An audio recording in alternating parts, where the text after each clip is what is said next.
បាទសម្រាប់បងប្អូនដែលមានសំណួរមកខ្ញុំថាលោកគ្រូតើមានដីដែលអាចដាំកៅស៊ូបានតែ2 3ហិកតាហ្នឹងតើអាចចិញ្ចឹមគ្រួសាររស់ស្រួលទេប្រើប្រាស់ជីធម្មជាតិកាន់តែច្រើនចំណាយកាន់តែតិចអ្នកប្រើប្រាស់សុខភាពល្អអ្នកទទួលទានសុខភាពល្អ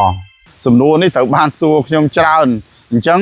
អ្វីដែលខ្ញុំចង់ចែករំលែកមែនទែនអ្វីដែលយើងធ្វើកសិកម្មចំណុចទី1ដែលយើងគួរគិតខ្លាំងមែនទែនទៅលើទីផ្សារអញ្ចឹងបទពិសោធន៍10ឆ្នាំទៅលើទីផ្សារកៅស៊ូជ័រកៅស៊ូយើងឃើញថាពិតជាល្អមែនហើយពិតជាបានប្រាក់ចំណេញមែនបាទចំណុចទី2ពាក់ព័ន្ធជាមួយនឹងបច្ចេកទេសទៅលើការដាំកៅស៊ូការដាំអីហើយនឹងអាកាសធាតុអីទាំងអស់នេះខ្ញុំគិតថាវាមិនជាពិបាកសម្រាប់ដល់ពុកម៉ែបងប្អូនទេហើយចំណុចទី3ពាក់ព័ន្ធជាមួយនឹងទីតាំងភូមិសាស្ត្រសមស្របជាមួយនឹងការងារទៅលើដំណាំកៅស៊ូហ្នឹងបាទអញ្ចឹងយើងឃើញពីមុនយើងនិយាយថាដាំកៅស៊ូបានតែនៅដីក្រហមឬក៏ដីតែនៅខាងខេត្តកំពង់ចាមអីណាឥឡូវទៅត្បូងឃ្មុំអញ្ចឹងប៉ុន្តែបច្ចុប្បន្ននេះខ្ញុំចង់ជំរាបជូនដល់ពុកម៉ែបងប្អូនទាំងអស់គ្នាស្ទើរដាំស្ទើរដែលបានទូទាំងប្រទេសហើយប៉ុន្តែកត្តាដែលយើងទៅដាំកៅស៊ូទៅមានចំណុចពិសេសកត្តាទី1គឺសូមឲ្យសិក្សាឲ្យច្បាស់ពាក់ព័ន្ធជាមួយពូជហើយនឹងដីព្រោះពូជហើយនឹងដីនេះគឺធ្វើឲ្យបានទិន្នផលស្របនៅអ្វីដែលយើងចង់បានពីព្រោះប្រភេទដីសយើងគួរយកពូជអីប្រភេទដីក្រហមយើងគួរយកពូជអីចំណុចទាំងអស់ហ្នឹងត្រូវបានលាតត្រដាងនៅលើ YouTube ទៅលើបទពិសោធន៍មួយចំនួនដែលបងប្អូនតែងតែចែករំលែកអញ្ចឹងបងប្អូនដែលមានដីដែលមានបំណងដាំកៅស៊ូខ្ញុំឃើញថាវាពិតជាមានប្រាក់ចំណេញប៉ុន្តែសូមឲ្យសិក្សាកត្តាទាំងអស់ដែលខ្ញុំបានជំរាបជូនហ្នឹងបើសិនជាមានដីដែលអាចដាំកៅស៊ូបានសូមដាំកៅស៊ូទៅរយៈពេល10ឆ្នាំនេះ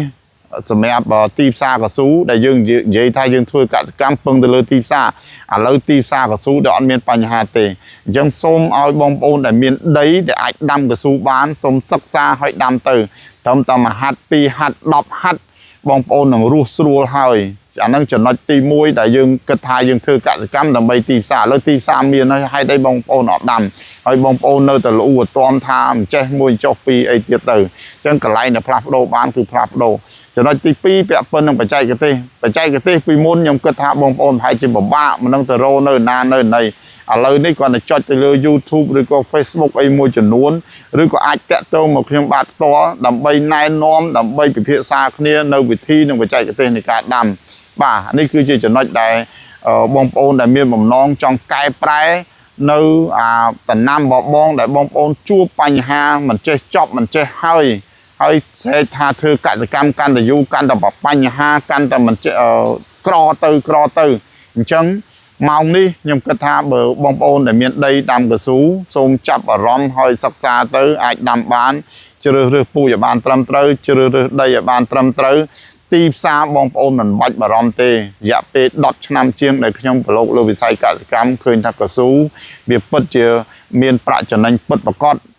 ខ្ញុំឃើញតែគាត់ដែលដាំកៅស៊ូគាត់មានតែការបរិច្ពីមួយឆ្នាំទៅមួយឆ្នាំប៉ុន្តែជំហាននៃការបរិច្កៅស៊ូអត់មានដូចគេលក់ដីធ្លីទេគឺមានន័យថាកសិកម្មវាទៅតាមដំណើរម្ដងតិចប៉ុន្តែខ្ញុំអត់ដែលឃើញអ្នកដែលដាំកៅស៊ូក្រទេអញ្ចឹងសូមឲ្យបងប្អូនដែលមានដីអាចដាំបានសូមចាប់ផ្ដើមដាំហើយសិក្សាហើយសូមចាប់ផ្ដើមតែម្ដងពីព្រោះខ្ញុំឃើញថាឱកាសទឹកដីមាសរបស់នៅស្រុកខ្មែរវាពិតជាមានហើយពិតជាទីតាំងសមស្របជាមួយនៅវិស័យកសិកម្មនឹងខ្លាំងមែនទែនអញ្ចឹងបងប្អូនដែលមានគំនិតចង់ដាំកៅស៊ូហើយខ្វះបច្ចេកទេស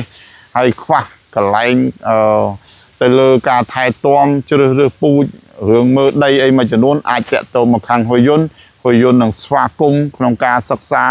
ស្រាវជ្រាវហើយនឹងវិភាគជូនដល់ពុកម៉ែបងប្អូនទាំងអស់គ្នាបាទសូមអរគុណ